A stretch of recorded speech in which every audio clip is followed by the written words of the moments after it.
Hi, Rachel.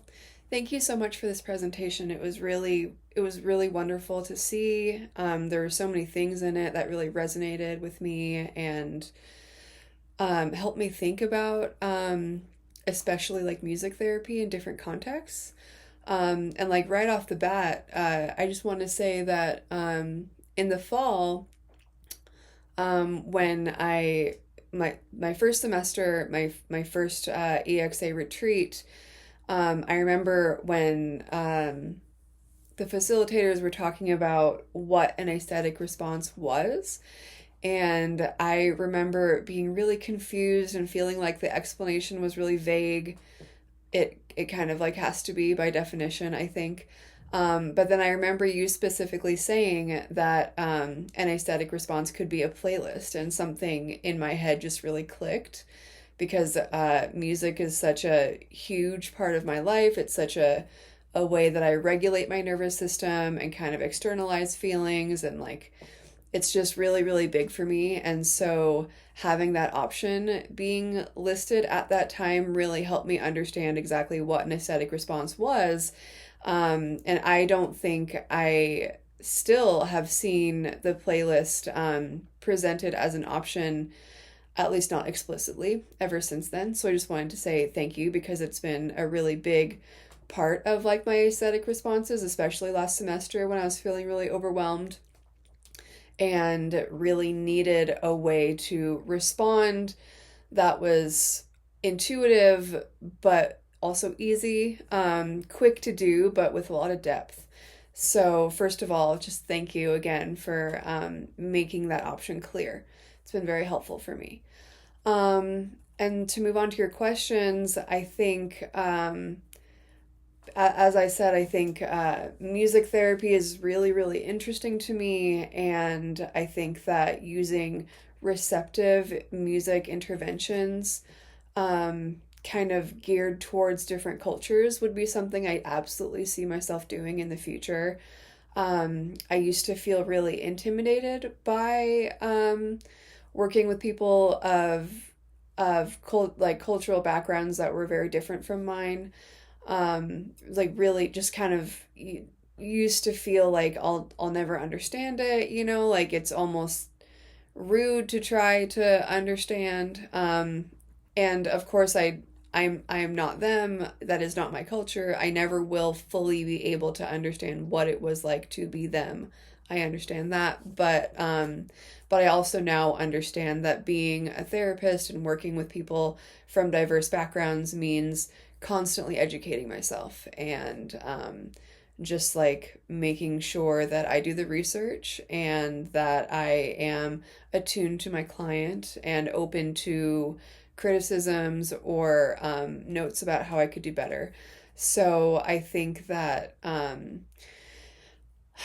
without knowing without knowing all the ins and outs of the different types of modalities and interventions quite yet, I definitely think that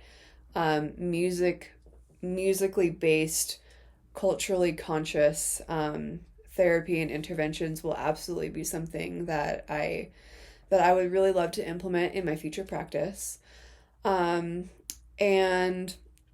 as for the documents that I am creating now, uh, I I personally, one of the reasons the playlist suggestion was so poignant and like powerful for me was because I already kind of use playlists as like a musical journal. One of the reasons that creating a short playlist as an aesthetic response is super easy for me is because every like 3 months or so, I start a new playlist, and each playlist consists of music I've just recently discovered, or maybe rediscovering a song that I want to bring back into rotation, or perhaps like a song that I had heard while I was doing something that was like significant to me. Say I was having dinner with a friend and a song came on, and so it's a way for me to kind of bookmark experiences and remind myself, like, oh, that song reminds me of that specific thing that happened. So I'm already, and I have been for years, this is like a practice that I've been doing for many years, and I didn't even fully realize like how valuable an exercise it was for myself until more recently.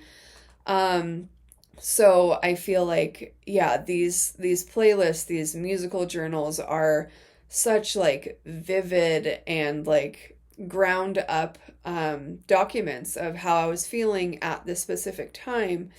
And so I think, I listened to playlists from like 4, 5, 6, 7 years ago, and I'm instantly like back in that place. I remember what it felt like.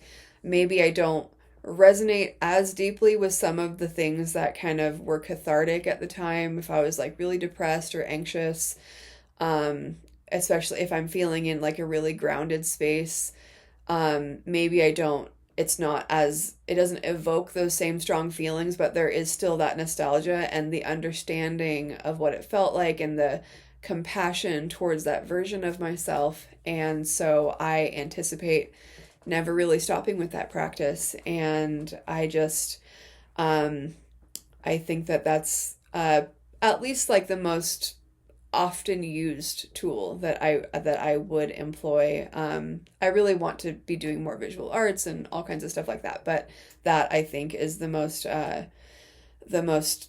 obvious tool that I have to create documents in that way. And also, just a side note, I loved hearing the idea of potentially getting a DJ involved into sessions. And so there's that ability to be flexible and offer like remixes and different ways to kind of tinker with the music as it is to create something really unique and special. And earlier this semester, I purchased my first not turntable kit, but mixer, because I really want to learn how to DJ. And until this presentation, it hadn't really occurred to me that that too could be something that I incorporate into my practice. And I love that idea. I think that's really beautiful and special. And for all the reasons that I want to do it for myself and for my friends and as a way to connect with my community, like all of those things transfer over to the therapeutic space. And so I just wanted to, again, thank you for that idea. I really love that. So, yeah, I think that's it. I really enjoyed this presentation. Thank you so much for your hard work. Um, and yeah, thank you so much. Have a great day.